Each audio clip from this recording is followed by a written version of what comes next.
The Every Point Sports Podcast featuring Greg and Jack starts right now.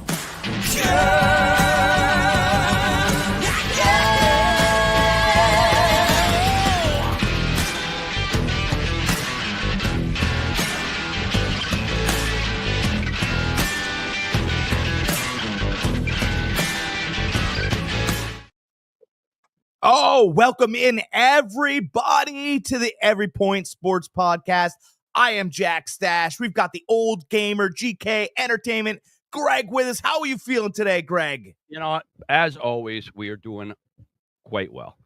We're Quite doing well. great. We are full of energy this week again. We got a lot of stuff on docket. We got the NCAA March Madness tournament dwindling down, Elite Eight over. Right? Our last two games today. Yeah. Yep. We got baseball that just started up.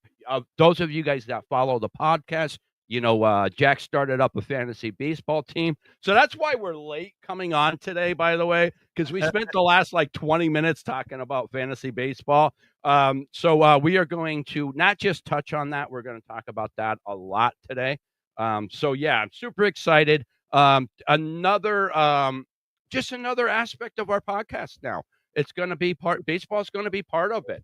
So I'm super excited. I'm excited to pick the game back up again. So I'm so pumped today. This is I'm so excited. This is my 15th coffee. I'm rolling today, baby. Since we're talking about drinks, I broke out. I've been working out a lot, been getting back into shape. And I really needed to start drinking more water again. And one of the ways back when I was in really good shape is I have this container. As long as I drink 2 of them a day, I'm good. So we broke the container back out. I need to drink 2 of these a day. So I'm ready. Super pumped. I would like to make an announcement. Before when we're done with the podcast today, I will take a break and then I will come back on my channel, whoever's watching right now, and I'm going to do a live rip, right? So I've got the Easter egg Topps cards that just came out the other day.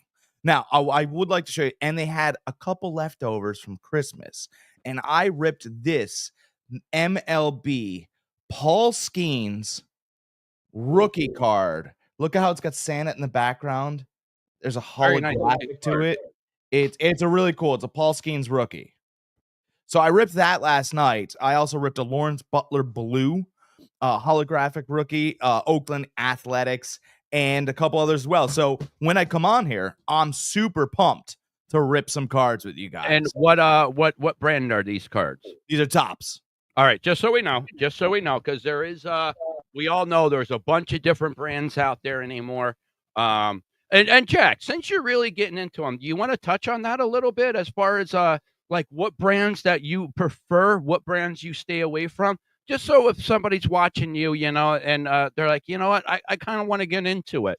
They're not wasting their money on these brands that just aren't going to bring them anything.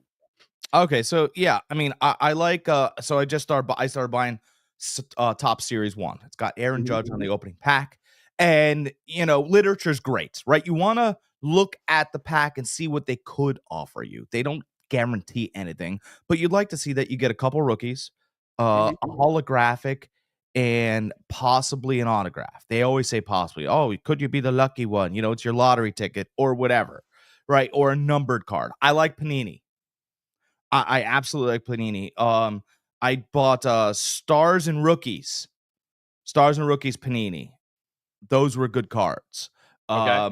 In fact, Stars and Rookies Panini. I got the Stars, and there's a piece of a jersey inside there. Chris Godwin. Those, remember, I think we were talking last podcast or the one before that, and I was talking about the ones that have the jerseys in it. Yep. Those are really. I've watched a couple of these videos that Jack's gonna start doing, and I just know some of this stuff, and I know that's a very sought after type cards. Those ones that have the jerseys in them. Yeah, so I got this other one. This is an Airborne. I also have a Jaden Daniels rookie of these, and it's really expensive. But if you guys want to buy it, the price is always different. I've got a Dak Prescott Airborne holographic. Well, I mean, you'd have to pay me to take that, but But for the Cowboys fan, I mean, that's a yeah, really I mean, that's a really cool card. Look at that. as a Cowboys fan, you still like him, yeah. But I got something. How about I got something for you, baby? Okay, all right. I got a rookie stars, 21 touchdowns in 2023. Christian McCaffrey. Ooh, now that's nice. Look at Not that. holographic, but Look at it's that nice. red and gold. That's very, very nice. Very nice card. Yeah, I got stuff like that. I got again out of the Star Series, a Xavier Worthy rookie card. That's nice. That's nice. Yeah, so I got stuff like I like Panini. I do like Topps. I just got to Topps Chrome stuff. Okay. I got some really nice stuff out of there. So, it all depends on what you like. I got a Bo Nix rookie Topps Chrome. I can't find I don't have time right now. I got a throwback Chrome Joe Montana card. Ooh. No Nice. lie.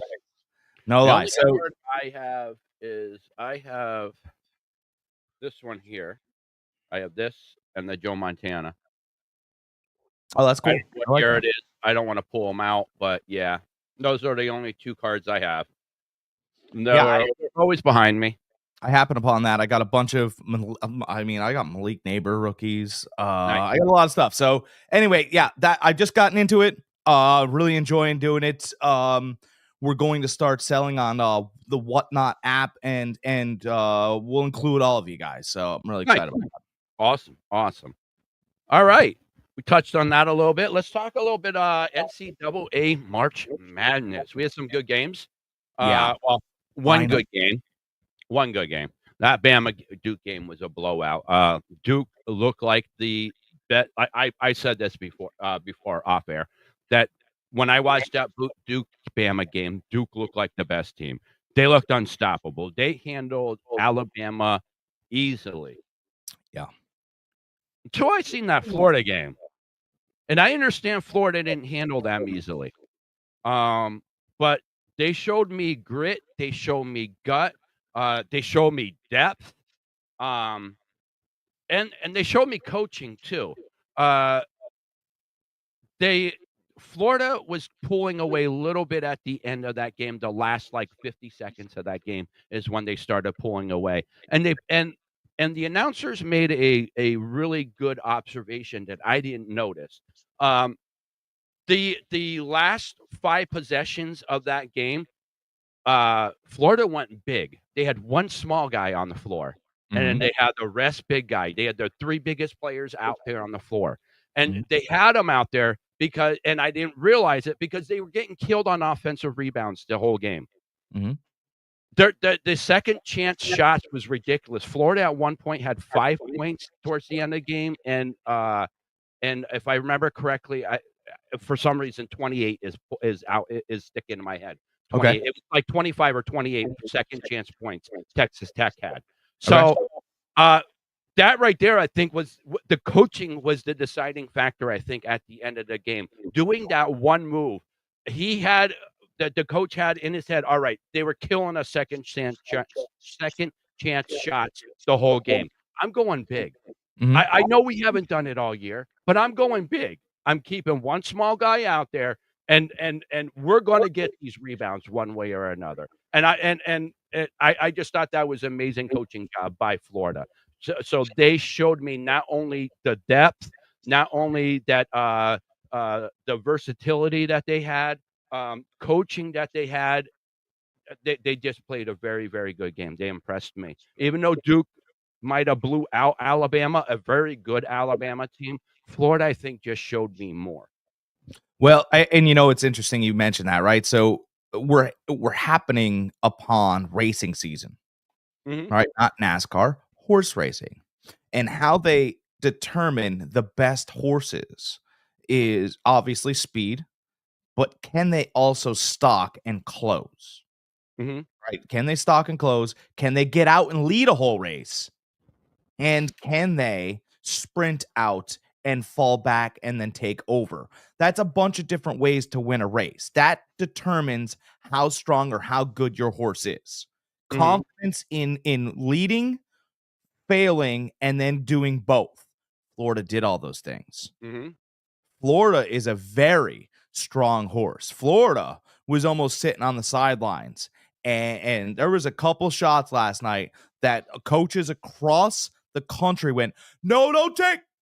That was a fantastic shot, son. Yeah. That was, I mean, they were down by 2. That guard caught the rebound, ran to the 3-point line, and everyone went, oh, and he made it. And it's like, oh man, that dude is on one.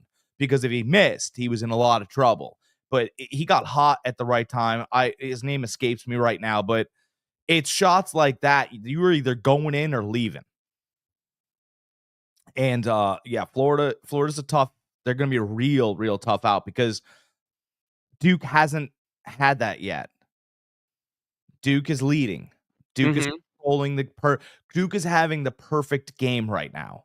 Week in and week out, they're getting the perfect game. They're controlling from the tip. They're leading the whole time. And I'd be really interested to see when the game gets muddy. Is Duke going to panic? I don't think they will. But Florida already knows what kind of racehorse they are. Yeah. The guy Thomas Haugh, Haugh. Yeah. Yeah, I think that's the guy you were thinking of. He just 2 of those 3-pointers that he took. It's like, what do you do? Oh, okay.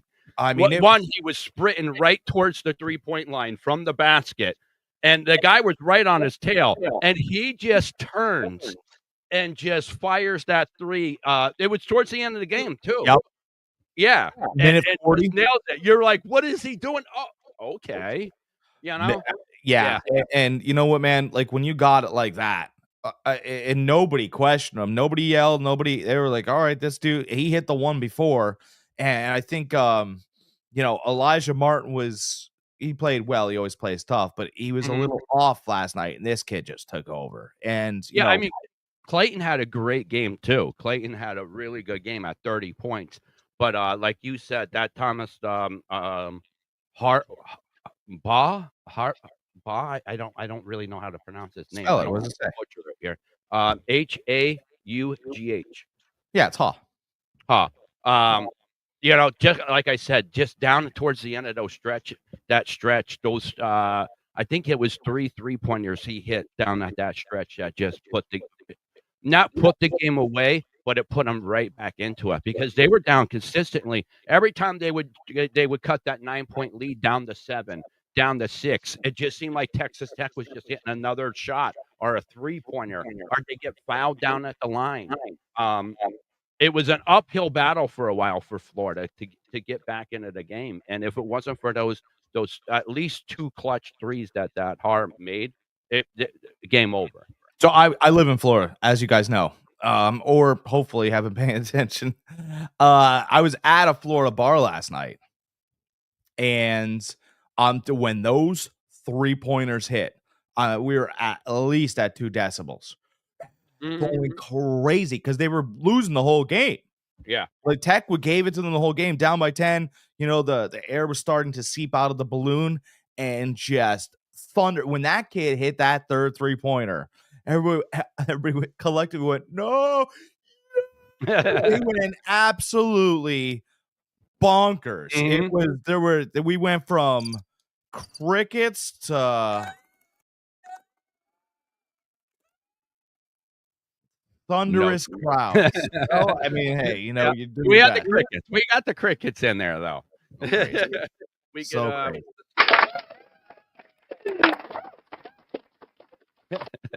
it did the same thing. Yeah. Yeah, it hates cheering. Yeah, we're having trouble with our Streamlabs, guys. It's not letting us get our sound effects through. We're not very happy with them, so we will be switching platforms at some point. What's that? You're going down, StreamYard. Yes, you are. Listen, you guys knew I wasn't happy when you guys upped the price on us, and we're not happy with the product now. You guys are cutting stuff out on us. But anyways, we digress. We don't want to get into this too much. But yeah, all right. So we both liked the Florida game. We thought that was really good. Finally, some madness. right? Because it's been March without the madness. Absolutely. Yeah. Chalk, 10-point, 11-point games, maybe 8. Listen, we almost had it with the UConn-Florida game. UConn almost upset them. Yeah, and I was really upset that Arkansas lost too. I wanted Arkansas to get forward. Actually, though, that's what I really wanted. Here, my perfect March Madness would have been Kentucky loses, and they did. And I would have been super excited if Arkansas had gone forward because, as you guys know or don't know, Kentucky wanted their freshman last year and threatened Calipari to make his freshman politically stump for them. And he graciously declined, saying, the best they've had in high school was an American history class. Let's let them get into our curriculum, and then maybe in a few seasons we can operate that way or whatever. They said this is not an Ask John. The private jet we will shut down. So he called Arkansas in the middle of the night. Isn't that interesting how ESPN reported that he was going to Arkansas at 7 a.m.? That's very interesting, isn't it? Right? You have to call your donors, and you have to take less money. I mean, honestly, who calls up a job and goes, "I'll take less"? Yeah. A very unhappy person, a person that stuck by his morals and wasn't and treated his kids the same way. Mm-hmm. So I'm pumped for what Calipari did in Arkansas this year, and I'm glad Kentucky lost. Good. All right. The 2 games today. We have Tennessee at Houston. That's on at 2:20. Then we have Michigan State at Auburn today. A team, Michigan State, that you and I both liked all year. We thought both highly underrated this year. We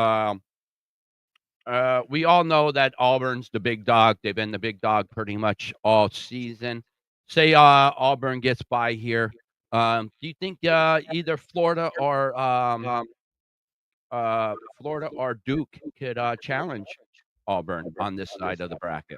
Man, I got a feeling. I got a feeling Auburn's not going to get by. Okay.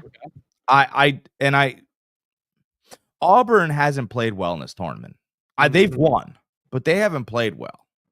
Right? Like Auburn got by Creighton. Let's not pretend like Auburn was up at halftime because they weren't. Right? Like Auburn has been playing good basketball. You can't play good basketball in this tournament, right? Like I think yesterday Florida played good basketball. Got a little bit of help. They played great at the end. They played great against UConn. It was just great versus great, and they got by. But you don't want to keep playing from behind here. Michigan State likes playing this knockdown, drag out fight style. I don't know how much Auburn's going to enjoy doing it. I really don't. Because when I sit here and look at these games today, Auburn, Michigan State, Houston, Tennessee, everyone and their mother is going, well, the Auburn game, Auburn's just going to win. And then Houston versus Tennessee, that's going to be the tough one. I'm disagreeing with that whole crowd. I actually, if it seems like an obvious answer, it's the wrong answer. We know this in sports, right? It's usually the team that has no chance that comes out swinging. I got a feeling Michigan State's going to come out swinging. I don't know if Auburn has what Florida had last night. It's hard to see that twice. Okay. Houston and Tennessee is interesting because it's a battle of the guards. I think it's probably going to be a very good game. That Tennessee game beating Kentucky for the first time all season had to be emotional. So I lean Houston. Okay. That's how I feel. Houston's very battle tested. Those guards are great there. Tennessee's got great guards, but just to get over the hump of beating Kentucky, I may have taken a lot of it out of you. Okay. Well, all right. So then let's back up here then for we already know one of the Final Four. We got Florida versus Duke. Who do you like that game? Well, I don't think it is Florida versus Duke. I think Florida and Duke are in it. I think Auburn and the winner of Auburn, Michigan State will play Florida. And then the winner of Houston, Tennessee will play Duke. I think that's how it lines up. I don't have that bracket. I just have the games here in front of me, and the way they had it laid out here, I thought it was the two teams that played yesterday, the two teams that played today.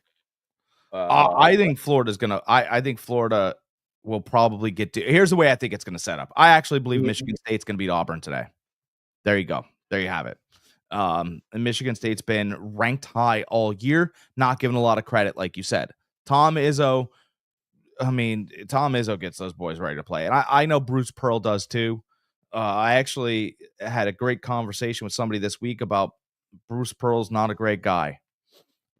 He's an Illinois alum, and once upon a time, Illinois was recruiting this player. Not on the up and up, but this player was being recruited by a bunch of schools, not on the up and up.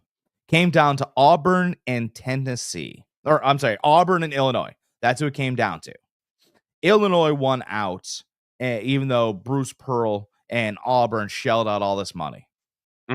Bruce Pearl then went to the NCAA and let them know that Illinois was operating on a different level. So was Bruce Pearl. And the reason why Bruce Pearl was because Bruce Pearl was willing to tell on Illinois and be busted 6 months later for the same thing. Okay. The same violation, all that other stuff. So, he was just mad he didn't get the player. And he ratted on a different school. Don't really like that. That's not how I like to see my coaches. I know it happens a lot, but okay. Hey man, you did it illegally. He wanted to go to Illinois. Let the kid go. It's the school he chose. You gave him $1 million. Illinois gave him $1 million. He chose Illinois. Don't be mad that you spent the money on the date with the girl and she thinks the other guy's better looking. I mean, what are we doing? Well, you know what he does? I mean, go to her parents. Yeah, they smoke pot together. Gotta get out of here.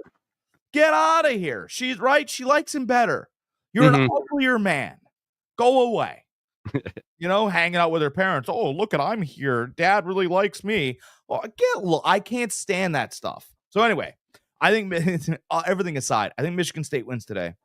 Okay. All right, just to clarify the bracket here. The winner of the Houston, Tennessee game will play Duke. Yes. The winner of the Auburn, Michigan State game will play Florida. So I think everybody thinks, by the way, if Michigan State beats Auburn, it's this huge upset. I think it's really a 1 seed versus 2 seed, right?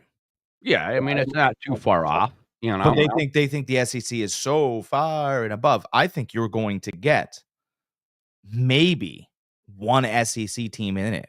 I think and this is really what I believe. I think you're going to get Florida SEC, Michigan State Big Ten, Duke already there ACC, and Houston in yours. So you got a team from each region. Although the SEC had a bunch of good teams, they just couldn't put all the powers together. And by the way, boy, doesn't the NCAA look smart again?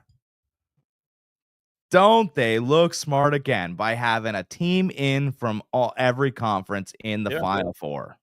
I'll tell you what, those guys, give them their paychecks again. They've earned it. Yeah, but the SEC did fare well in the tournament, though, too. Oh, they didn't do poorly. Yeah. But I just don't think everybody's like, oh, do you think, the word down here has been, oh, do you think 4 SEC teams can get there? And I'm like, settle down. Yeah, I mean, that's really good. Drastic, and then it's been, the SEC currently, which is true, they can get 3 out of 4 teams in. What if they only get 1? And it proves that the collective is still strong. Still got to play the games. You still got to play against these other conferences. Houston's probably better than Tennessee. Somebody knew it because they didn't give Tennessee a 1 seed. They give Houston the 1 seed. And I just think that you might get, Michigan State as the lone upset, a 2 seed out of the Big Ten. I would bet my house on it. I'd bet my house on that Final Four right now. What do you think about that?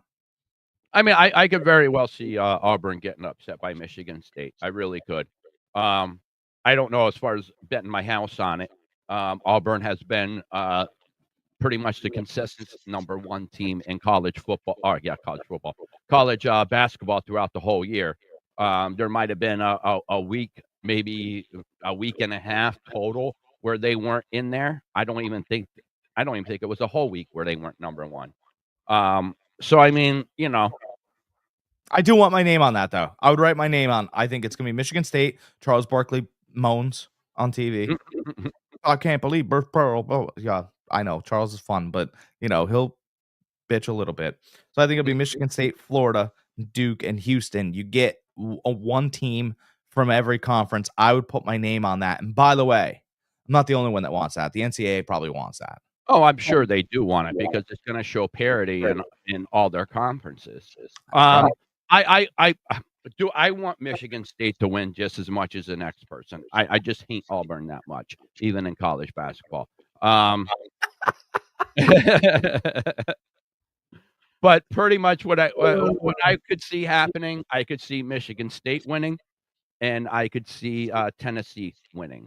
I think Tennessee is going to upset Houston, even though I don't think it's much of an upset. Okay. But the most intriguing game, probably in the whole Elite Eight, is this Auburn-Michigan State game. Just because Michigan State, like their coach is Izzo, so I mean, like whenever he's coaching, you're always in it. I feel. Yeah, but a lot of people out there. I'm telling you, the national and public consensus of this game is going to be that Auburn's going to steamroll them. I will guarantee you that those are the thoughts right now. In fact, I mean, it's not as crazy. So the Houston Tennessee line, that's what I was looking at here. It's -3. Houston's favored by 3. Mm-hmm. The Michigan State Auburn line, Michigan State's getting 5. For my money, if you really believe that Auburn was going to win this game, Michigan State should be getting 8. I would take the underdog on both of those. I would take the points on both. I would take Michigan getting the 5, and I would take Tennessee getting the 3. I would take Houston on the money line because I think it's a fair money line, -160. And I would take Michigan State as well to win. I would take them both. Put $50 on it. I think it pays. Let's find out what it pays. Let's do this for the crowd, right? Well, since it is March without the madness, let's say we were to put $50 on a Houston win and a Michigan State win. What do we yield? $227.50. Hey man, ain't a bad day. Ain't a bad Sunday. Kick back, crack some beverages, and put that into your kid's college fund. Yeah, I'm not really sold on that whole money line thing with the whole Tennessee Houston though. I like I said, I think Tennessee's gonna win, and this Michigan Auburn game I think is a toss up. That's why I would take the points in both of them. I mean, as the underdog, especially getting 5 points. That's nice. It's odd too. Mm-hmm. It's just to give you guys reference. Purdue was fantastic last year, and so was UConn. And everybody and their mother saw the line open up. This is the national title game, and it opened up at 7.5. And everybody went, "Oh, I'm going to take Purdue at 7.5." I go, "Why don't you just give me that money?" And they went, "Well, why should I give you this money?" I go, "Because you're willing to give it to them." You think UConn's going to beat them by 7.5? I said, I think Purdue comes out, they try, they move around with Edie a little bit, and they get crushed with 4 rights, and they're like this. And they're down by 12, trying to figure out how to get it back to 7, and cannot. And will you know what happened? Because think about it now. That national title game was the 2 best teams in the nation. We're talking about Auburn, Michigan State, and everyone and their mother thinks that Auburn is so much better. Yet the odds makers don't. The odds makers aren't even they're all that much better. I'm just saying that everybody's going to fall for this Auburn trick. I mean, they had a nice win against Michigan by 13. They beat Creighton 9 seed by 12. They beat Alabama State 16 seed by 20. Like, they're not battle tested at all in the tournament. No, and once upon a time, Auburn beat a very good Ole Miss team. Yeah, and Auburn sometimes, when they think they're a lot better than you, they start that way. And then Georgia beats them. Mm-hmm. And Georgia's fine, but I mean they're fine. I mean they're it's the school where Anthony Edwards went. That's why they're getting some players. But let's be honest here about Georgia. Georgia shouldn't beat anybody. I mean, they Gonzaga told you that. Georgia's a better school now because they have a real alum that's in the NBA and a recruit. But let's pause the phone over here. Auburn had all the players and started playing like the Globetrotters. They were like, oh, do. And all of a sudden the ball was getting stolen. They're like, hey, don't they know we're Auburn? No, they don't care. They don't care. They do not. All right, so that's our basketball for today. We Jack likes the two money lines. I'm saying stay away from the money lines there. Just take the points. If you're going to bet on the game, take the both underdog, take the points for the underdogs. I like them both. Yeah, I just got a feeling. I got my guts talking to me, and I've had breakfast, so I'm not hungry. I actually am hungry. I'm just thinking that right now. I'm like, man, I'm hungry. You're always hungry. Drink that water, would you? I am. I am. I haven't seen you drink enough water on this podcast. All right. So let's talk some baseball. We had opening day weekend. Opening day weekend. Just want to point out, my White Sox were undefeated for a brief moment. We were 1-0. Right now we are currently 500. This is going to be our best record throughout the whole season. So let's hear it up for them now, because I'm not going to be able to hear it. I'm not going to clap. I won't clap because I don't think it's true. I think the White Sox have a lot of talent. And we have talent. We've had talent for the last 4 years. We've been acquiring talent, acquiring prospects, and we haven't done shit. Here's what's interesting. All you have to do is hit the ball. And here's the one thing about baseball. The baseball doesn't care about your name on the back of the jersey. No. Right? In football, if you throw the ball and you get tagged, you might get a pass interference, and then the guy has to play you a little bit different, right? But essentially, there are people and powers that be that care about the name on the back of the jersey. Yeah. Francisco Lindor was your runner-up for the MVP last year. He's currently 0 for 8 in this MLB season for the New York Mets. Mm-hmm. That baseball that is hurled by the pitcher cares none that his name is Francisco Lindor and what he did the year before. It doesn't care. Deion Sanders says, he goes, the round bat, round ball. It doesn't care. You know what? One of the greatest athletes of all time, Michael Jordan. The ball didn't care about him. No. And he got better, but it still didn't care what he did in basketball. The ball didn't look at Michael and go, oh man, I know what you did with that other ball. I'm going to slow down a little bit. I'm going to doesn't care. And I think it's the toughest sport because you have a guy on the other side trying to beat you with a sack of leather. What other sport can you go 3 for 10 and be known as a superstar? 30%. Like you guys, everybody starts the season off batting 1,000. By the way, they are batting 1,000, and it decreases from there. Yeah, like 4 for 28 is good. Yeah, that's insane. Yeah, that's. I mean, so if you can hit the ball 4 out of 10 times, you're going down as an all-time great. As an all-time, you're Ted Williams. Crazy. Like if you can hit that ball 4 times, what other sport can you go 4 for 10 in? And imagine a quarterback going 4 for 10. Not good. 4 for 10 would be like that's a worse percentage than Shaquille O'Neal from the free throw line. Yes. Yes. It's a really tough sport. We're starting to really dive into it. It's a sport full of tradition, full of statistics, and you could say a lot of poor things about it. That's fine, but you could say something about every sport. Oh, they do the steroids and all that. Listen, I'm gonna tell you right now, LeBron James's 2-week breaks are all full of steroids.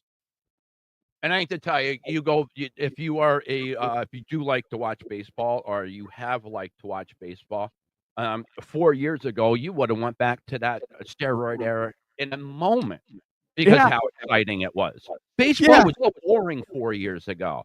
It's just starting to get better now for the fact that you're starting to get a lot of these a lot of these old people are getting out of baseball, or B, they're starting to turn around and understand that you need to make some changes if you want the sport to grow. If you want to get that excitement, if you wanna bring that younger crowd in. They did what last year, right, the year with the pitch clock. Like, that was a nice step in the right direction. Well, and here's what the pitch clock also did, right? If they just had, let's say they introduced a pitch clock, which they did, Mhm. and it was just, the umpire runs the game. Well, what if he just had the clock in his hand? Would that help the viewer? Not No. really. No. No, they put the pitch clock in the corner so that the viewer can also take part in the experience. You want I thought that was very smart. fan interaction, yes. Right.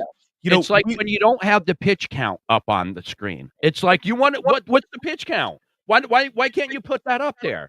That would have been another thing. Why can't you put the pitch clock up there? Us, as the viewer, wanna know.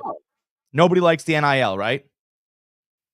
Nobody likes the NIL. I don't mind the NIL. I know, but the consensus is people don't really like the NIL, and I Correct. don't think they like the NIL because they don't understand when it begins. They don't understand when it ends. What Mhm, are the rules involved? Nobody handed the bylaws out to the public. 10, 10 commandments, if you will, of the NIL. Yeah. Right? I'm not trying to get biblical here, but give me a set of rules for which I can follow, and then I'll follow it. It's new. Yeah. News, right? It's new news. So I just need to be able to follow it. I think baseball has done a tremendous job in allowing the fans to help mold a new era as well as participate in it. Mhm. I love it. Yeah, We just absolutely. did a fantasy baseball draft. Let's talk about it because it's your first. Yes, it is. It's our first as a collective Fantasy Farm Sports baseball draft. But I mean, let's hear you talk about it. I mean, what'd you think? I enjoyed it. I kind of was sideswiped a little bit because I thought it was the next day, but that's my own fault for not paying attention. Jack was gracious enough to have been send me a text, which I was like, "Oh crap! All right, it is today." So I hurried up. I watched a couple videos and stuff. Did a little research. All I know is the next time I go into it, I'm gonna be a lot more prepared. Where I should have did a cou and this is advice I give you first time fantasy baseball players. Do a couple mock drafts. You know, um, I snub my nose at them. Me being a fantasy football player, like I consider myself an expert at this point in fantasy football. So I snub my nose up at them. It's like, yeah, if you want to do them to have fun, but they're not going to teach me anything. I already know where I'm going to draft. I already know who I'm going to draft. It's just a matter of what morons am I drafting against. All right. You're like, guys, forever. Yeah, he's in our league. Listen. Whoa. What's that? Yeah, you slow down a little bit. What'd you say? I said, did you hear that, guys? Because he's in our league. It all depends on Yeah, what morons listen, I'm I drafting was with. being honest. Listen, I think I know more. That's it. That's why I'm on this platform right now, and that's why I want to graciously give you my knowledge. Now that put that cocky Greg away. Nice. Yeah, for the I highly recommend doing some mock drafts just for the fact that just so you kind of know where what players are going to fall to you, what you're going to do at that time, what are you going to do when your player doesn't fall to you, who is your backup player. These are things that in football I take for granted because I already know those players in my head. I don't need a sheet here in front of me. Is it nice to have a sheet? Yes, but I don't need one. Baseball, I feel like you need one. There's too many players, too many positions. I went in there with a plan, and I executed that plan, I think, and I executed it very well. there was a couple things that popped up. Jack took a player that I wanted 3 picks right before me.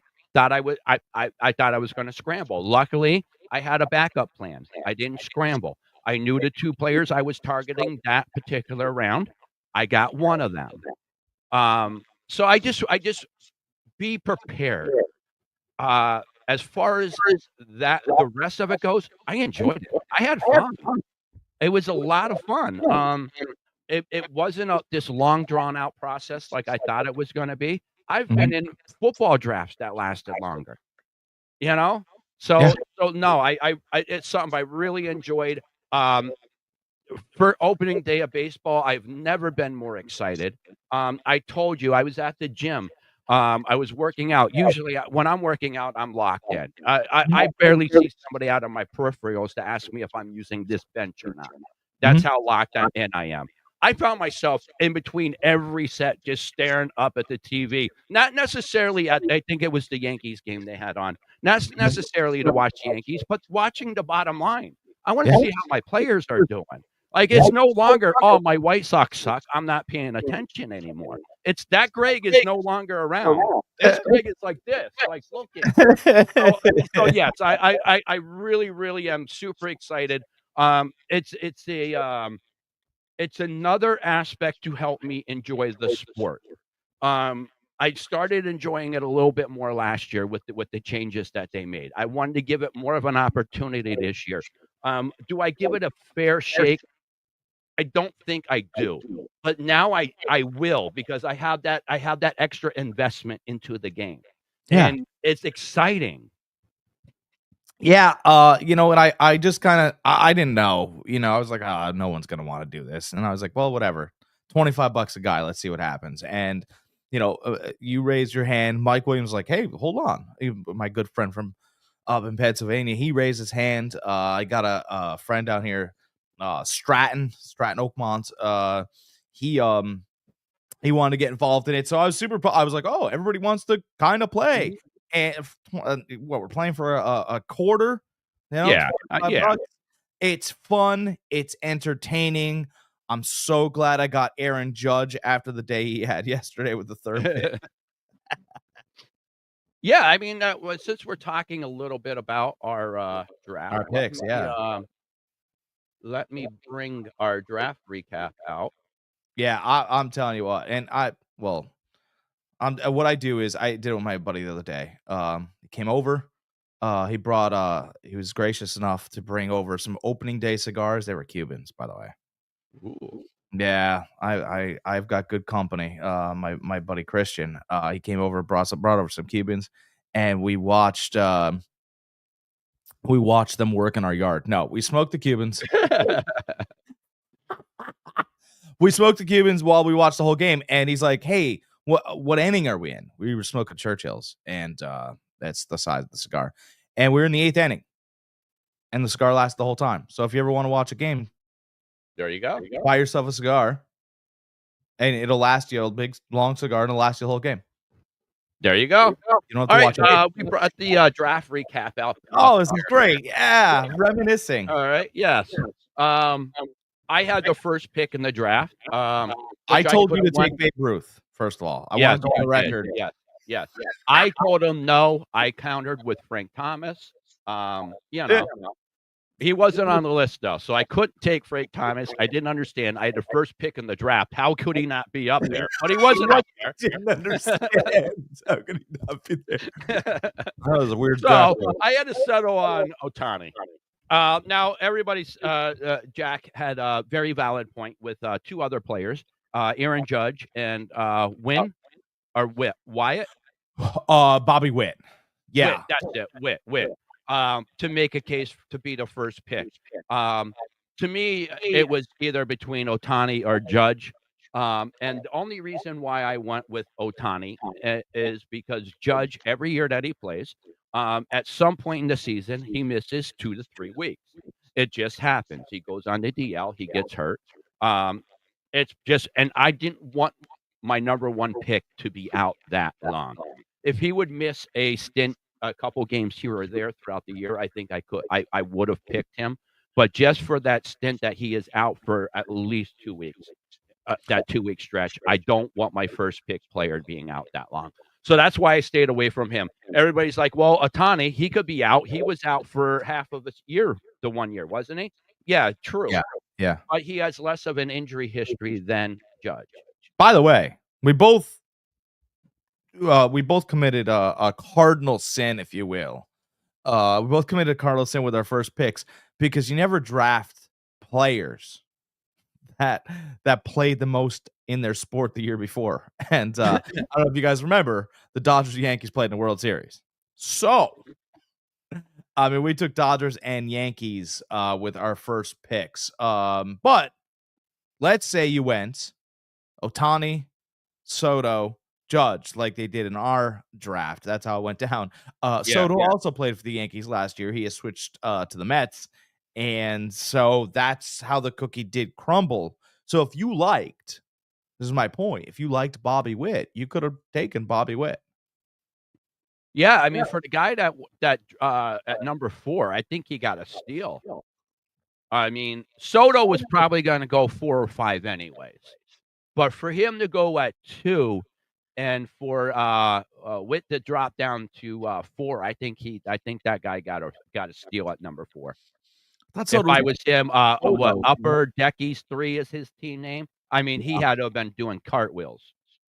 Yeah, and Witt has, but you know what though? Soto and Witt have both started slow this season. Witt has started a little bit slow. Aaron Judge decided to take the first 2 games off and then hit 3 home runs yesterday. So, I mean, he just got to play against the Milwaukee Brewers.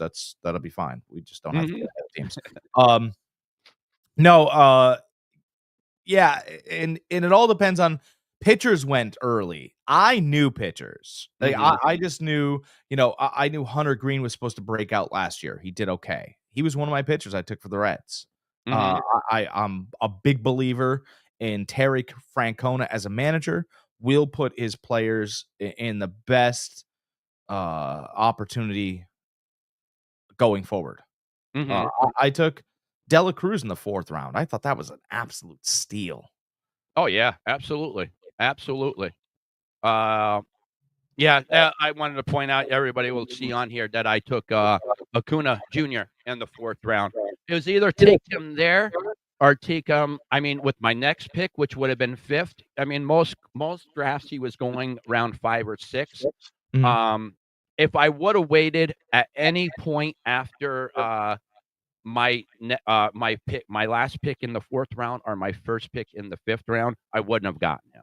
He would not have lasted till my next pick, which was the end of the 8th round or the 6th round. He would not have been there. So that's why I kind of had to take him there. I like him a lot when he comes back. I think the second half of the season, he's going to be a staple of my team. Yeah, you're right. Because I just remember when he was in that Braves lineup, how effective he was. He was hitting good. He was playing good. I'm not saying right away he's going to jump in there. You made a really good observation that you think is going to happen with him. Yeah, I don't think he's going to be an everyday player for a minute because you got to look at your projections, obviously, when you're going to draft guys, and you know this as well as I know this, right? So I looked in the other outfielder that Atlanta prefers. They also paid some money to. His name is Jerickson Profar. Really great prospect, can play the field. I'm not saying he's a Ronald Acuna, and I'm not saying that he can hit like him, but they think they're going to get enough miles out of this guy. Anyway, his projections on the year was 297 points. Let's call it 300. 300 is a pretty good projection for a nice season, which means he's probably going to play full time for the first 2 months.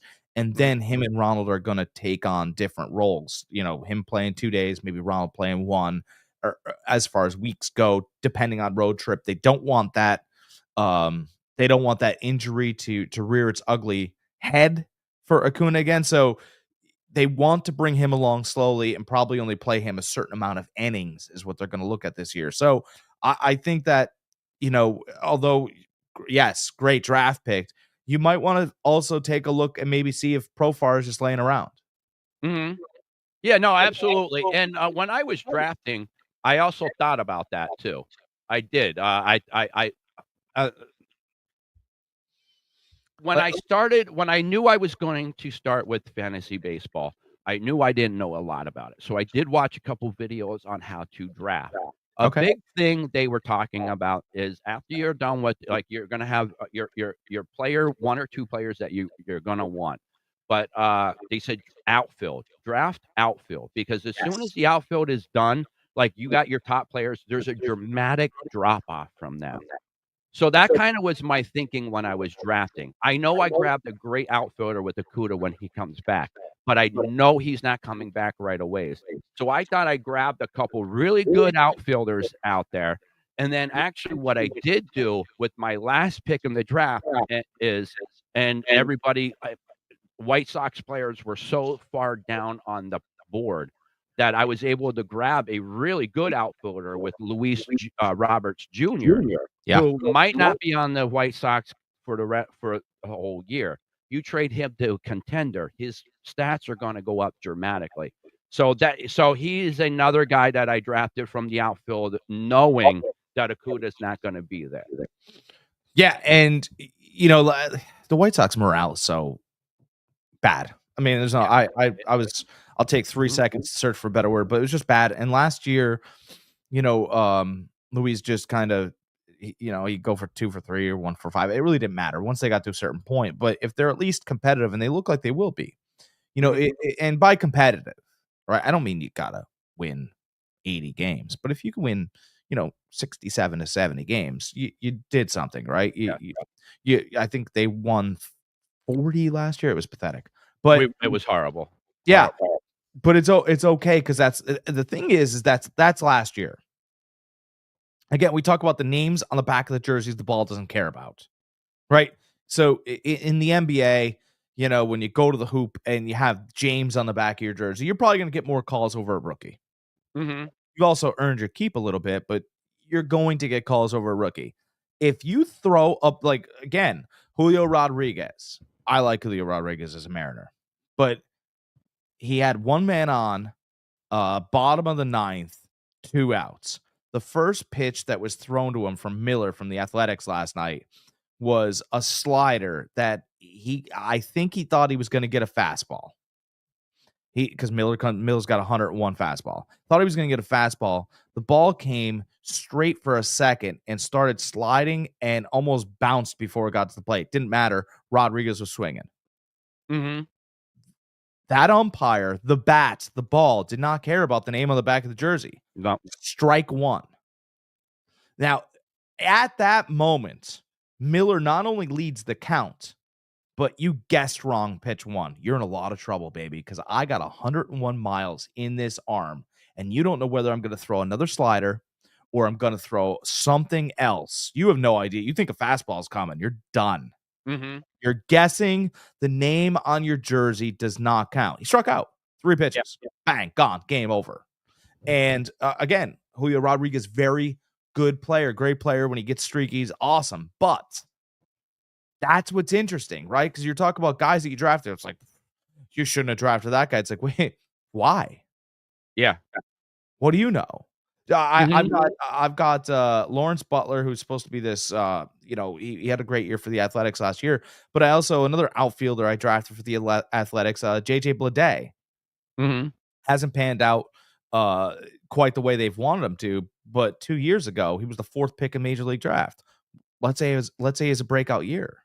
Let's say he's starting to see more pitches. Let's say, there's a clear vision for where the Athletics are going to be in a couple years. I mean, Blade could break out. And listen, Mhm. man, I'm okay to play 2 Athletics. I mean, you guys don't like the Athletics. I think they're a fun team. They're very young. They got to play for everything they have. And again, the names on the back of the jerseys don't matter. You still have to hit the ball. Yeah. Yeah, no, I think the draft went very, very well. There was, I I I was with you as far as how many pitchers went so early. I mean, we had I didn't like it. I mean, Paul yeah. Skeens is a hot guy. If you wanna watch wait. He's a hot player. He's not a hot guy. I didn't mean to say that. I know mustaches think the same, but Paul Skeens is he's a hot player, which is why I'm super excited about, having his Christmas time rookie card. I thought that was cool. Mm. Oh yeah, it's got sand in the background. It's Yep, got yep. bows and stuff. I can't wait to wrap open those other ones later. But anyway, he's all player, so he went early. So he Well, gave you Skubal went in the first round. Skubal went in the first round, right? Yeah, I which is didn't crazy. The 6th pick. Well, and the thing is, they open up against the Dodgers, so I didn't like Mhm. that. Skeens, I would have taken over him, but I would have taken him in the third round. Anyway, there's this scout, and he was on Major League Baseball Network. You could find the interview, but he said he had 2 players. I think it was three years ago. He had 2 players scouted as the highest pitchers. His first was Ohtani. Okay. His second was Hunter Green. He's like, dude, he goes, I went to see him in spring training. He's like, I was actually holding an interview with some other guy from the Reds organization, whatever. And I can hear the catcher's mitt just crack, Mhm. crack, snap, just. And he's like, I turned around and I went, who the hell is, they go, oh, that's Hunter Green. He's going to be. And he goes, I got to watch him for a couple minutes and just snap. He goes, I couldn't believe the catcher still had the glove on. 101, 102, 103. Just how do you want it? Mhm. And he's had a couple good years, but he's starting to really develop his stuff instead of just a fastball now. So I took Hunter Green in the 8th round. 12th round. Did I take him 12th? Yeah, 12th round. I was just going through. Yep. 12th round. So I took Pablo Lopez. He was my first starting pitcher. I know that. That's the Twins starter, ace. And then I took Hunter Green in the 12th round. He gave me 16 points the first game with 9 strikeouts. Mhm. Well, that's more than Paul Skeens in the second round. I know Hunter Green. Mhm. So I just you could find pitchers. You just have to you sit, watch, and study. Mhm. You got to sit, watch, and study. If they have the stuff, go with your gut. Hitters again are streaky, but you have to watch the hitters that are getting their pitch counts. If they're getting their pitch counts, they're going to get the pitches they want. Mhm. Leo Rodriguez right now is currently, even though wherever I took him, it's currently a bad draft pick, and he's swinging the bat as poorly as Francisco Lindor. Now, Lindor will become more patient, and he'll get on with it. Rodriguez has been getting tutelage from Edgar Martinez, an old Seattle Mariner great. So I believe that they will get you just got to get the one. Mhm. Once you get the one in anything, you know how you got it. Once you get the one, you're good. Then you'll get more and more and more, but you got to get the one, right? Mhm. So, they're both searching for their first hit, and that's just how it has to go. Yeah, no, you're right. And yeah, it's just about getting that one and then everything else catches up. Because you start pressing, you start Mhm. trying to do this. You just got to get on bag, right? Even if you get a walk, say you get a walk, you get a bag, just touch the bag, see yourself in the field, right? You're like, oh, ladies and gentlemen, he is in the show. No, he's not. He's on home plate. You are in the show when you are in the field. Mhm. Get yourself on a bag, get your uniform dirty, because there's nothing worse than at the end of the game, right? When the equipment person goes, hey, can we get your jersey? And it's cleaner than everybody else's. It means you didn't get much done. You didn't get much accomplished. You didn't sweat at all. There's no dirt. There's no dust. You want to be able to look like, hey, I contributed today. And I said that, the Yankees yesterday won 20-9. They beat the hell out of the Brewers. But what if you're the one guy in that lineup or a couple guys in the lineup that didn't get on base against that team, against Nestor Cortez? I mean, how do you feel? I mean, your teammates aren't going to make you feel bad, but you're the only guy that didn't do anything, that you walked, you couldn't hit the ball, So you want to be able to feel as though you're contributing like everybody else. But yeah, I'm super pumped about this baseball season, man. I'm gonna take this league, I think. Okay. All right. All right. Well, I think it's going to be my league, first year in it, first year doing fantasy baseball. I think I got this in the bag. We'll see. We will see. All right. But yeah, I think that's about it. We're gonna this is the 30th. We got about 3 more weeks until we got the the draft, the NFL draft.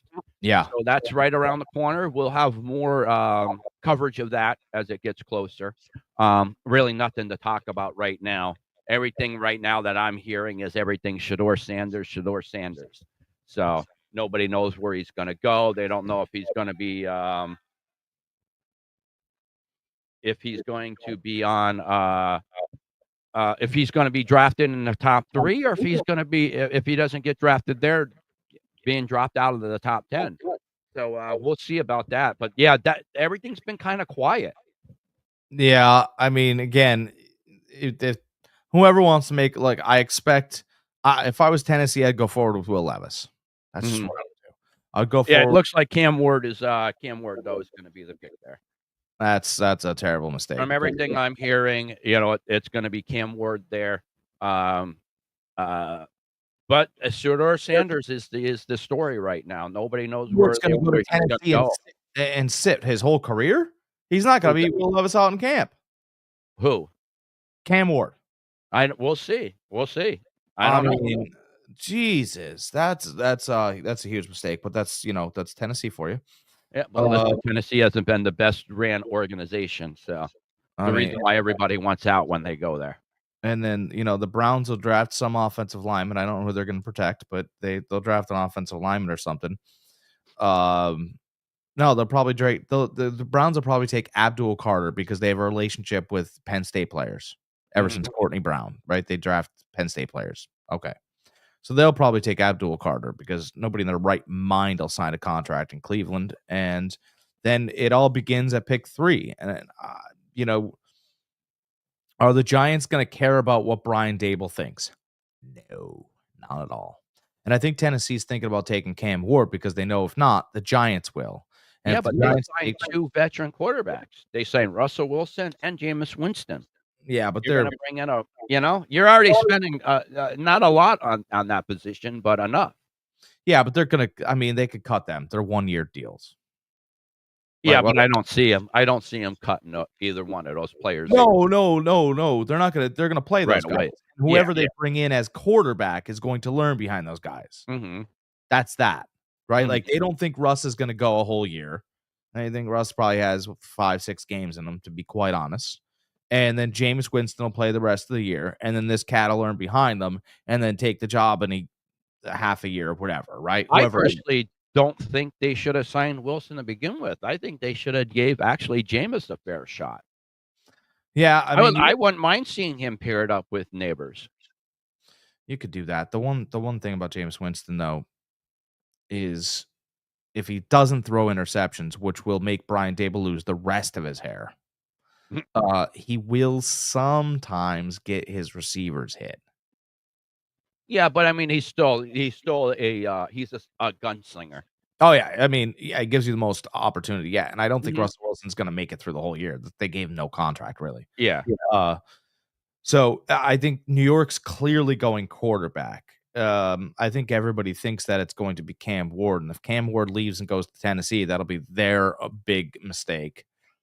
I think what Tennessee should probably do, and I know it's the dumbest thing you could do, but draft a running back number 1. I know it's really dumb, but you don't have a running back. Yeah, trade that pick away then. Okay. Do that. Trade it away. That's fine because, you have a quarterback. You clearly have a quarterback that made a wide receiver better after DeAndre Hopkins left.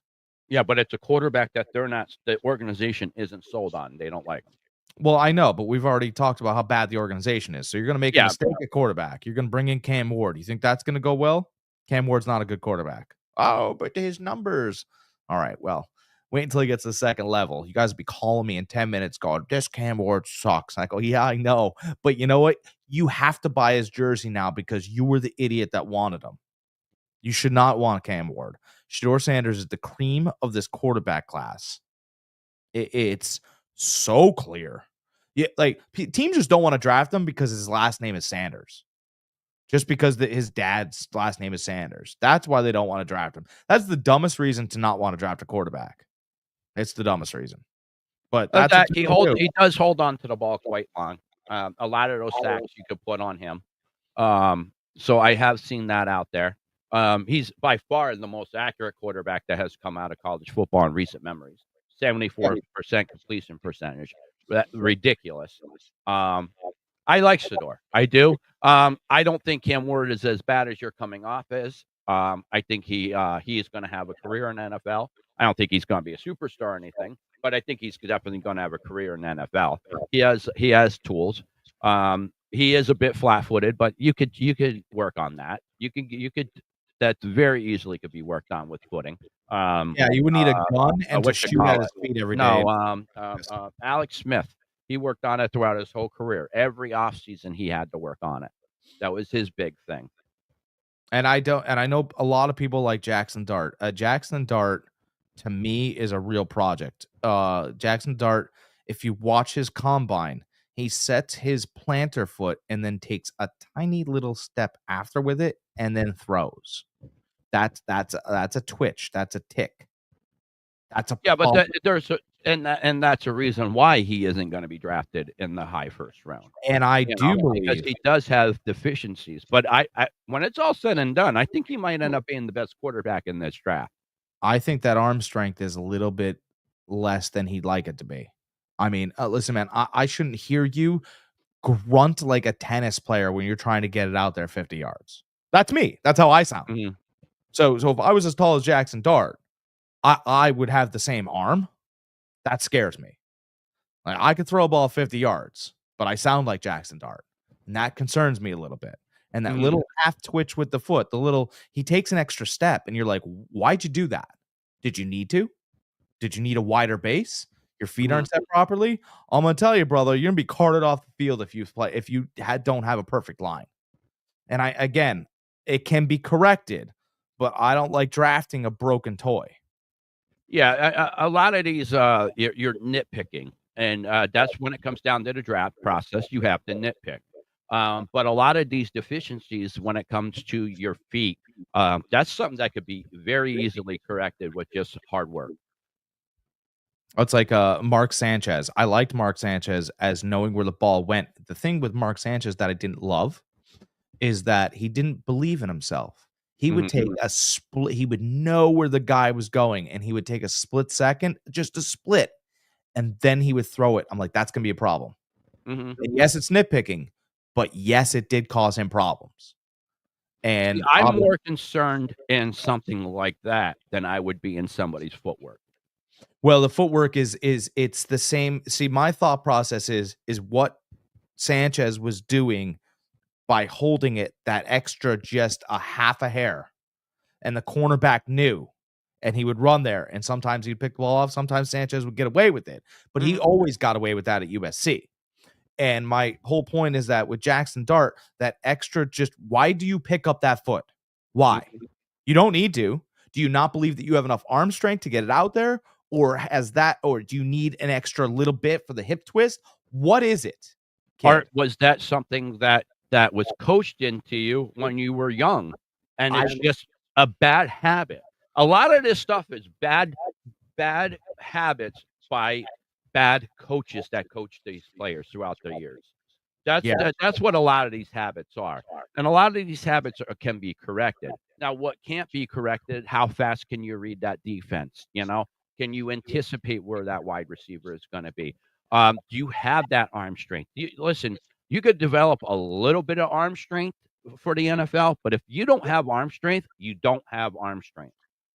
Yeah, and I'm nervous about Cam Ward had 9-second pockets. And if you watch the tape, he used 8 to 7 seconds of those pockets. And look at, man, I get it, but you had to have marched your team and done a little bit better there. And he never had, by the way, always worked the clock terribly. Terribly. Like, you're in a track meet with Syracuse. You don't run the ball. You don't use your clock. How are they getting the ball back? Can't you fix the rhythm of this game? You're in charge of it, damn it. I watched it. I go, if he doesn't learn how to manage a clock, that coach should pull him out of the game. Yeah. I mean, it's very simple. Again, that's something that could be taught too. I mark that up as bad coaching. Your coaches should coach you up to where you can manage that clock then. You're a college football player in a major program. You're not a scrub somewhere. Yeah. Again, this whole draft feels like everybody's looking for something, right? There, I Just want because it's not something. very good. I know, This but draft is not very good. they're, You they're got maybe 3, 4 top chip prospects in this draft, and everybody else is just a head scratcher and a crapshoot. yeah. I mean, but if you search for something to love so much, you might as well just get back to the board and go look it. There's not a lot here, so let's just look at who works hard, Mhm. right? Abdul Card is going to be great. He is. Mhm. I'm not saying he's Micah Parsons, but you get the point. He can flat out play football. He changed a couple games for Penn State. Yeah, absolutely. Yes. Travis Hunter is going to come in. He's going to work. Is he going to be the best cornerback or best receiver in the league? No. Mhm. But is he intelligent? Yeah. Does he know routes? Yes. Does he know what your offense is? All these things, yes. Bang, check mark him off. Let's put it this way. If you don't think he's a hard worker, right? He was the best cornerback on his team, and Deion Sanders kid, Shiloh Sanders, played there and was asking him things. Travis Hunter's the real deal. I think Shador Sanders, real deal. After those names, you get a little wonky. Well, I have a few more. Graham, defensive tackle from Michigan, blue chip player, a top in his position. Any other draft class, he'd be a top at his position. We have another corner. I can't remember his last name, but his first name is Will, the corner from Michigan. He ended up running a good 40 time. That was his only knock, whether or not he was going to run a good 40 time. We have 2 very good running backs coming out this year. The 2 tackles, the one from Ohio State and the one from Missouri, Campbell, like a stud. We have some really good players at certain positions. They're just not eye candy positions. Yeah. Yeah, and I think everybody's trying to, again, we tailored off this podcast with, March without the madness. Mhm. The draft feels a little like that too. It's There's flat this no, year. No, I'm with you 100%. Usually, I'm all for it. I'm all with it, and it's just you don't have a bunch of good prospects this year. there is what you have in front of you. Mhm. Yep. You know, And you see it this year in free agency. You see a lot of times you see draft or, players being traded away for draft picks. They're not trading them away this year. They're just releasing them because nobody wants them. yeah, It's like, "Yeah, you know what? We'll keep these draft picks, but you know what? We're not gonna give you any more." yeah.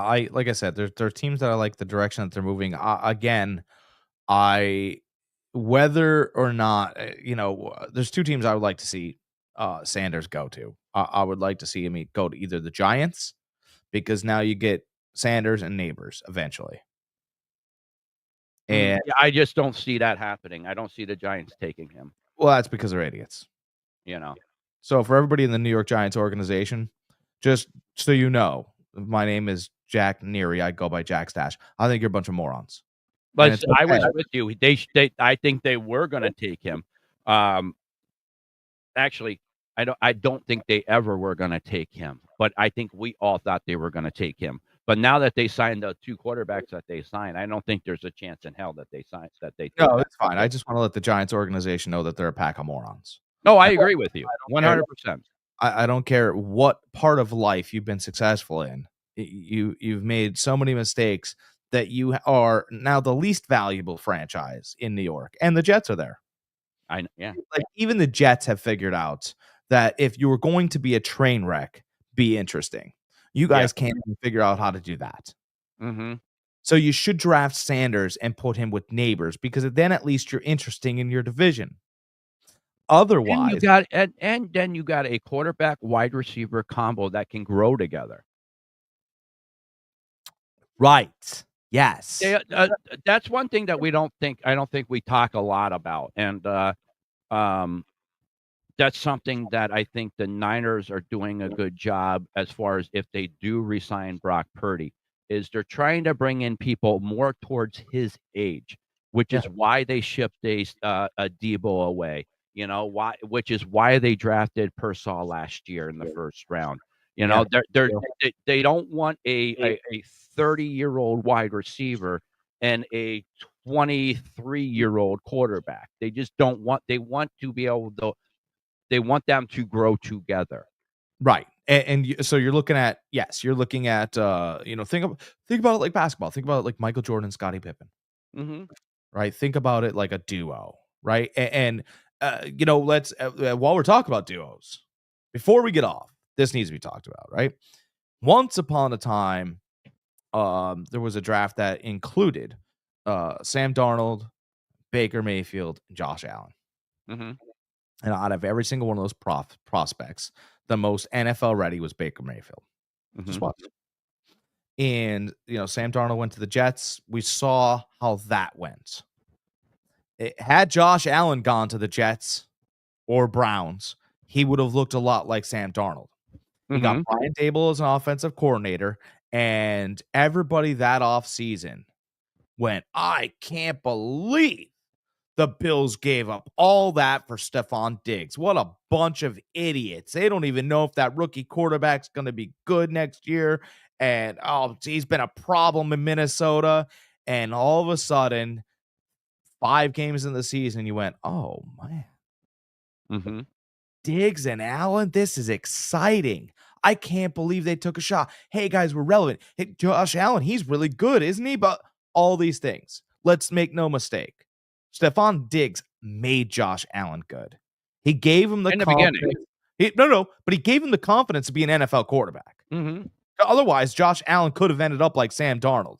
With his thumb on the end of the sideway, looking for a new team, because Josh Allen knew 12 plays out of Wyoming. Mhm. Brian Dable simplified it for him and just let him be an athlete. And, that worked out for a while. And then obviously Josh Allen wanted his own team. Stephon Diggs knew what the Bills were doing. They were trying to phase him out of the process, and he became cranky. I get that. Everybody And gets let's that. face it, Diggs is a shell of himself. Well, maybe. Because he went to Houston. Not maybe, he was. I mean, we've seen how many balls that he dropped or that he ran the route half-assed. Well, so he went to Houston last year. Had he played the whole year, had that ACL not given out on him, he would have averaged 8 touchdowns and 100 receptions and 1,300 yards. Would he have, though? Would of He would those kept translating throughout the year? Or would of that or one game where he doesn't get the targets, all of a sudden he starts that sulking stuff, and it carries on to the next game and then the next game, all I can do is project what his pace was on. you know? I'm just parroting what the NFL Network gave me. That was the projected pace. 1,300 yards, 8 touchdowns, 100 receptions. Mhm. Let's fast forward. CJ Stroud really doesn't need Stephon Diggs, and Houston was never going to give him a contract. They wanted to bring him on in hopes that, he was going to go all year. He did not go all year. The New England Patriots were desperate for a wide receiver. So Mhm. desperate because no one would go there. They were going to pay Chris Godwin more. He said, no, thanks. DK Metcalf declined the trade. Mhm. Nobody knows about Drake May. They think he'll be good. They're not really sure. They think he looks like Josh Allen a little bit, but maybe. There's And still Brandon Ayuk last year declined to trade the Patriots too. That's right. There's still plenty question marks out there about Drake May. And Stephon Diggs goes, let me work with the kid. Mhm. They gave him everyone's like, I can't believe they gave him a 3-year, $69.5 million. I'm going to tell you what. If anything, Stephon Diggs is a pro. He whines and complains because he works his ass off.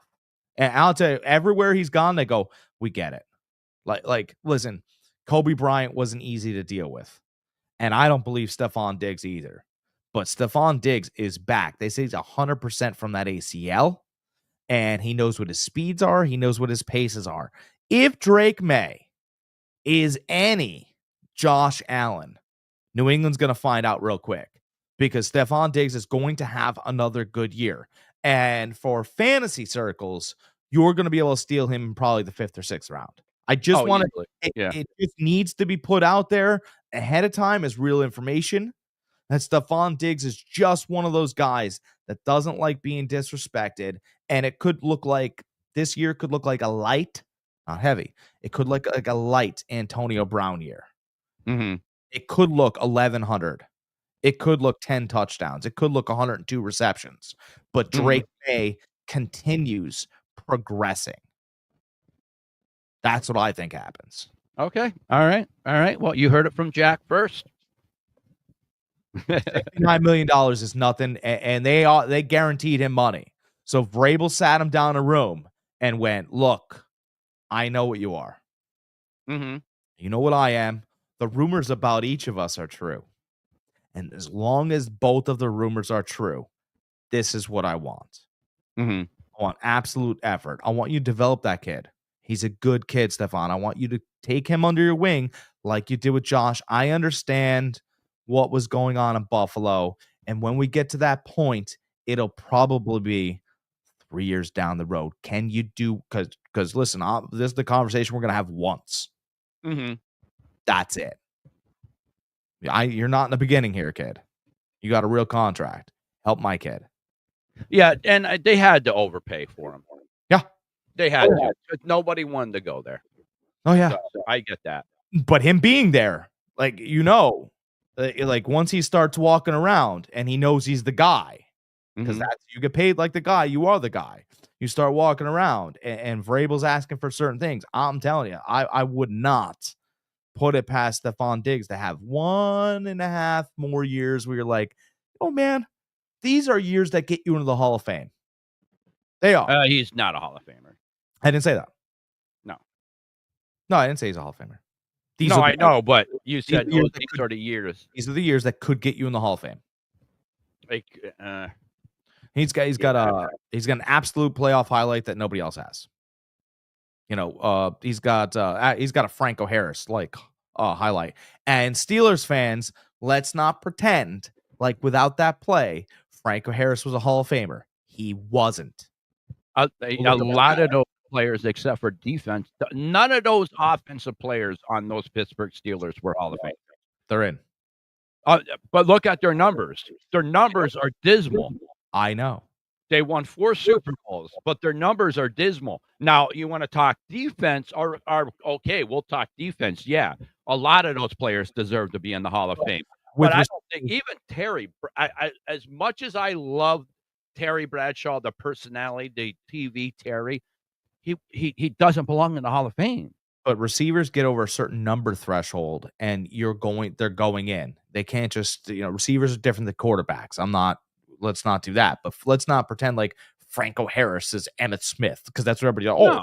Have you seen the play? Yeah, I've also seen the Minnesota Miracle. Mm-hmm. Franco Harris wasn't even a running back; he was a fullback. So I've also seen Stephon Diggs lead the league in receptions for 3 straight years. I mean, you're looking at, not right now, but you're starting to trend in the Antonio Brown. And if you could finish off these 3 years the right way and add 10 touchdowns per year, you could start having the conversation. You can have a conversation, but I don't think he's still a Hall of Famer. So it's the Hall of Fame, not the Hall of Very Good. Actually, it is the Hall of Very Good. Yeah, no. Because some of the players in there are only very good. Well, from old school players, but I mean, again, like another criteria of the Hall of Fame just isn't the numbers. Can you tell the story of the NFL excluding that player? I could exclude. Who was the one player that went in before T.O.? Isaac Bruce. Isaac Bruce was a great wide receiver for multiple years. He was very good. I think T.O. was a better wide receiver, but he was a lot more headaches. And Isaac Bruce won Super Bowls. So Isaac Bruce got in because players wanted him in. And he won 2 Super Bowls, Isaac Bruce did. Look at his numbers. Isaac Bruce was I know, they're not very good. I know, because the Rams were in my division for those years. They were very, very, very good. Very good. Yeah, to put Isaac Bruce in over Terrell Owens is a disgrace. Well, I think Isaac Bruce was a top wide receiver for quite a few years in that. That's like putting Eli Manning in over Joe Montana. No, not even close. It's the same. No. It's terrible. No. Terrell Owens has the second best numbers of any receiver of all time. Isaac Bruce ain't close. They put him in over Terrell Owens. Isaac Bruce was a great wide receiver. Was. It wasn't close to Terrell Owens' greatness. Yeah, he was. Yeah, he was. Not for as long though. T.O. did it for a longer period of time. That I'll give it to you. He's got the And T.O. was a physical freak. T.O. has the second most wide receivers, or second most touchdowns to Jerry Rice. Mm-hmm. Isaac Bruce. Listen, I'm not saying T.O. didn't deserve to be in the Hall of Fame. I'm not saying that. But Isaac Bruce definitely deserved to be in the Hall of Fame too, though. I'm not taking anything away from him. Many years after Terrell Owens. His numbers aren't close. I don't know. I have to pull up the numbers. I know T.O. did it for a longer period of time, so they did it with 4 separate teams. No, I get it. I get it. I think Isaac Bruce is a good player, but I mean, let's be real here. I mean, it's like Kenny Pickett and Dan Marino. Oh, they both went to Pittsburgh. That's cool. Thank you. No, not even close. Come on. Isaac Bruce was awesome. Are you kidding me? Those years that Kurt Warner was throwing him the ball, he was ridiculous. Him and Torrey Holt was a ridiculous combo. Yeah, they were good. Yeah, I mean, there was times where he was known as the best wide receiver in the league and not Jerry Rice. They were good. The offense ran through Marshall Faulk. So, no, I'm not saying it didn't. Marshall Faulk definitely made that offense click more. But I mean, the throws that Kurt Warner was making in stride to Isaac Bruce was disgusting. Yeah, did it for a couple years. Oh, okay. I'm only sitting here sticking up for a 49er. That's all I'm doing. I'm just calling how it is. That's it. How I see it. That's it. You know, I think Diggs's years in Buffalo and watching him dominate games, I put him in over Bruce. Bruce had to. I only seen him dominate 1 year.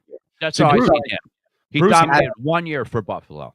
Bruce had Torrey Holt and Marshall Faulk. Diggs had a rookie quarterback, basically, who he made better. There is no way Diggs in my head is better than Isaac Bruce. Not in a million years. Not in a million years. No way. No, I don't even think Diggs is top wide receiver in his draft class and in that era. I don't know what his draft class is. Yeah, I'd have to really look at it, but I've never. The only time I really liked him was, I think, his third year with the Vikings. I thought he was great that year. I think, and I'm almost positive on this. Don't quote me, but I'm almost positive that Beckham and Diggs went in the same year. I'm not sure. Diggs went later. Beckham has had a good 2-year career. Mm-hmm. After that, I mean, Beckham's just a catch. Oh, no, I get it. I know he is. Yeah, I don't know what the yardage is as far as Diggs goes, but I think he's had a really good career. And there is a way to finish it. No, there is. Yeah. Are you getting numbers? I'm just trying to pull up the 2015 draft class. Oh, okay. I wish I had a Stephon. I don't have a Stephon Diggs. I have a Justin Jefferson card. I have a Brock Bowers card. Okay, we have. Oh, that can't be right. No Stephon Diggs. This is ridiculous. I demand a recount. I have a Michael Penix Jr. rookie card. Ooh. Yeah. Michael Penix Jr. rookie card. I got some fun stuff over here. I have a bunch of JJ. If JJ McCarthy breaks out, I'm a millionaire. Okay. Amari Cooper was there. Oh, that's good. He's a good receiver. Kevin White, Devontae Parker, Rashad Perryman, Jalen Strong, Philip Dorsett, Darrell Green Beckham, Nelson Aguilar, Devin Smith, and wait a minute, this can't be right. It could be. It isn't even in there. It said 2015. He could have been drafted after them. Could he be drafted after those guys? No, he was. He could have been drafted after. No, he wasn't. That can't be the right draft class. All right, I'm clicking on it. I'm gonna find out. I'm unveiling all this. Actually, I'm not. Let's see. He was drafted. Yeah, 2015 by Minnesota. I don't even have him on the rankings there. Well, he might not be. He was out of Maryland, and he was just this whatever guy. Oh, we'll take a shot on this guy. And, it's funny how sometimes you take a shot on a guy and just, Diggs probably did well based on his attitude. He was drafted in the 5th round. Mm-hmm. That's why. 2015, 5th round. Mm-hmm. I mean, almost not drafted. So that's why you're not getting a lot. He's definitely. I mean, between him and Amari Cooper, you could say that they're kind of the same person. So yeah, I mean, yeah, he's. There's nobody better than him in this draft class, so I'll take that back. That's fine. So career statistics, yeah, probably not Hall of Fame, but his career statistics, he had one. I'm just giving it 1, 2, 3, 4, 5, 6 seasons with over 1,000 yards. He's got a total of 70 touchdowns, and he's over 10,000 yards.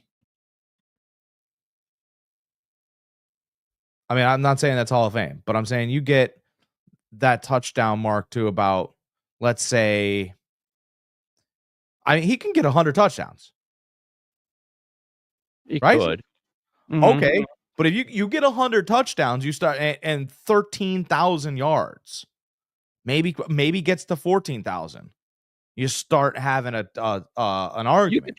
You can have a conversation. Then you have a real case. But my whole point is that Vrabel's probably had that conversation with him, right? Mm-hmm. You gotta believe that he's had that conversation with him. I would think so. So yeah, I mean, by the way, here's your bench. Here's your argument. Right? Here's your argument. Isaac Bruce career statistics: 15,000 yards, 91 touchdowns. He's in the Hall of Fame. Mm-hmm.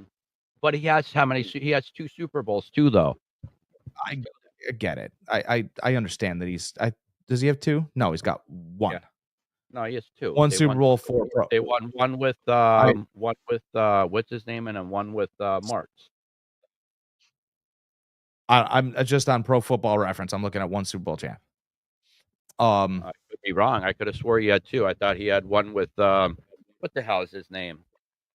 Dick Vermeil. And yeah, so he got 1 against Tennessee. 1 against Tennessee. He's been in 2 Super Bowls. 1 against Tennessee, lost against New England. Oh, okay. All right. That's what I think. Yeah, he's in 2 Super Bowls. But I'm saying, all right, Diggs didn't get all the way there. All right. Diggs, his receptions since 2015, 52. Next year, 84. Next year, 64. Then he hit 102. Then 63. Then he went to Buffalo, which his production went up. 127. Yeah. 103. 108. 107. Yeah. And then last year, 47. Yeah. But I mean, obviously if you played the whole year, you have different circumstances. But if you finish well here, this is what I'm saying. My argument is if he finishes well here and he gets up to about 90 touchdowns, maybe 100 touchdowns, maybe 1,400 yards, there's an argument for Diggs. No, yeah, absolutely. You can make the argument. Yeah. You know. I'm not saying, you could sit there and go, in all of his circumstances, he made Kirk Cousins look really good up in Minnesota, right? Because without that Minnesota miracle, I mean, Kirk is just can't do it on the big stage Cousins. Yeah. Right. Yeah. You like that. Yeah, but I caught that. I ran that. I made the play. Buffalo goes to Buffalo, helps the rookie out. I know the whole back and forth, but whatever. Comes down to Houston, gets injured, comes back to New England, same division, has back-to-back really nice 100 reception seasons, and he's back in our mind again. And then who cares if he tails off and only have 80 receptions on the 3rd year of the contract? Nobody cares. That's what I'm saying. I'm not saying it's a perfect, resume. Yeah, But no, if he could finish the next 2 years up 100 plus receptions, I could see it. we can't look like we all want to look like Jerry Rice, right? We all want. No, Randy listen, Moss. I'm a realist. I understand not everybody is gonna have those type of stats. I just hold the Hall of Fame at a very high standard. I mean, If you Brandon don't have the Marshall. stats, or if you can't tell the story without mentioning your name, you don't belong in the Hall of Fame in my eyes. Brandon Marshall would go like this, and you have a reception. He was 7 foot at that point. Mhm. No, I and mean, like I always said, there's players that are all-time greats as far as production, and then there's players that all-time greats as far as talent. Like mhm. Jerry Rice wasn't the most talented. Please, No. Megatron was, Randy Moss was, like those guys were talent, like unreal talent wide receivers, but they still weren't able to do what Jerry Rice was with double the talent Jerry Rice had. Yeah, I mean, Rice's last season, and it was arguably his worst season. He still had like 92 receptions and over 1,000 yards. Like the dude didn't know how to not get 1,000 yards. No, no, he didn't. So I mean, that's He where. was throwing the ball. So, like I said, I understand not everybody is going to be like that, but I do expect your stats to stand out dramatically for those years that you played compared to everybody else in that era, or I can't tell that particular story of the NFL, that decade that you were in the NFL, or that 10 years that you were in the NFL. I can't tell that story of that time without mentioning your name. Those are my 2 criterias for the NFL Hall of Fame. I mean, it's going to be hard to not tell Josh Allen's story without him. Oh, That's I mean, gonna I'm not saying that you're gonna tell a story because of another player. You can't tell that story because of either the team or what you did during that time. And then I'm not saying this. This is far fetched, but yeah, let's say he had 3 great years in New England, right? Stephon Diggs. Let's say. I mean, is he the best receiver in that division all time? I don't know about all time. I mean, you start getting into his greatest years were in Buffalo. He goes back and he cuts rugs in New England. You're sitting there going, I don't know a lot of guys now. I mean, you had Irving Fryer in Miami.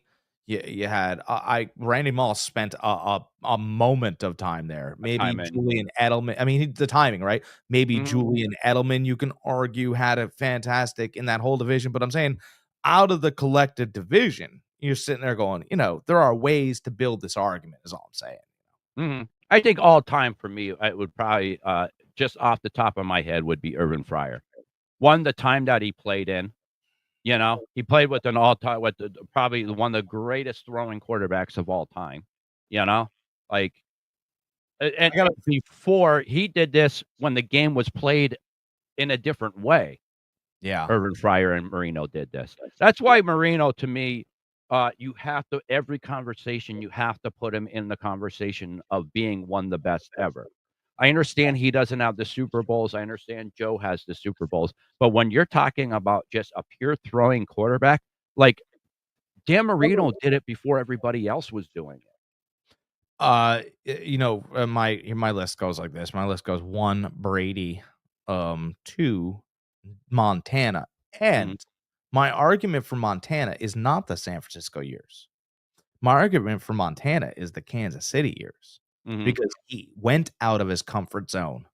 He succeeded in Kansas. One of the greatest football games I ever watched was Joe Montana versus John Elway. Denver, Kansas City. Kansas City was down late in the game, 20 seconds to go.